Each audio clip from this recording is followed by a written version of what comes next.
Lady C, can we just talk about the actual claim from Prince Harry? Because it's so despicable to me that he is now trying to undermine the Queen, the late Queen, make out as if she was just some puppet on a string and it was the men in grey suits who told her what to do. Not only is that sexist, Lady C, it also completely misunderstands that the Queen was always in charge.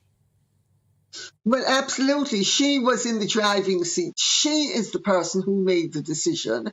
She is the one who threw the Lord Lion King of Arms, because he's the person who announced that Harry can't be half in and half out. You know, the Lord Lion is one of the leading courtiers. He's not a man in the grey suit.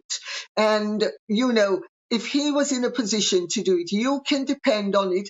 He got this directly from the Queen herself. And for Harry to pretend otherwise, he may be kidding himself, but he's not kidding anybody else. And I don't even think he's kidding himself. I think he and Meghan have embarked upon a very dangerous, damaging rhetoric, which they both know is going to damage the monarchy, and they hope is going to boost them with Americans who are of their political persuasion.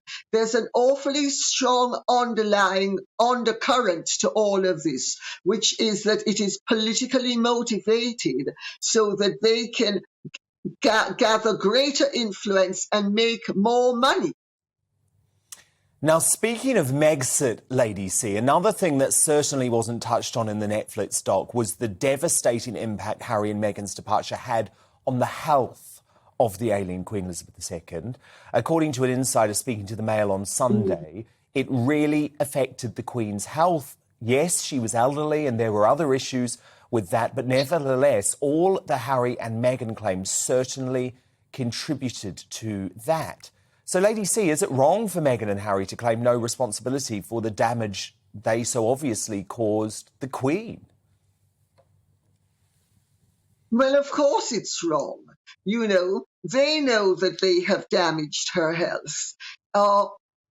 You know, they not only damaged her health, they hastened her death, and they hastened the Duke of Edinburgh's death. And even if they didn't hasten his death, they certainly disturbed the closing days of his death.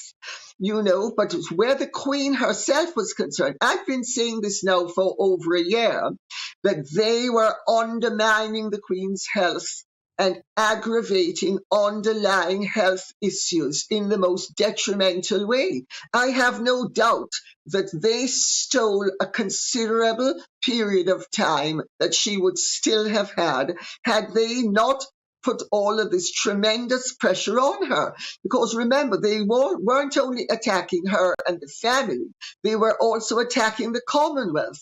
So they were attacking her legacy. They were attacking her life's work. And they were trying to negate it. And in fact, remember, this series was done with the possibility that she would still be alive.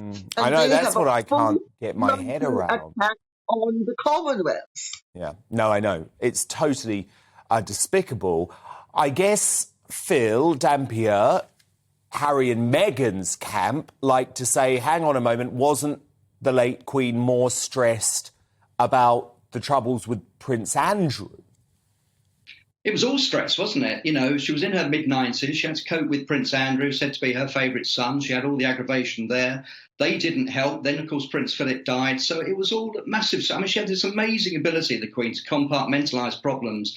But, you know, somebody in their mid-90s, the stress and the strain must have been absolutely terrible. And I have to agree with Lady C. I think it probably shortened her life. It's very sad. It's significant they didn't have anything in Netflix about the Queen's funeral, but are they saving that up for a separate programme? I wouldn't put anything past them.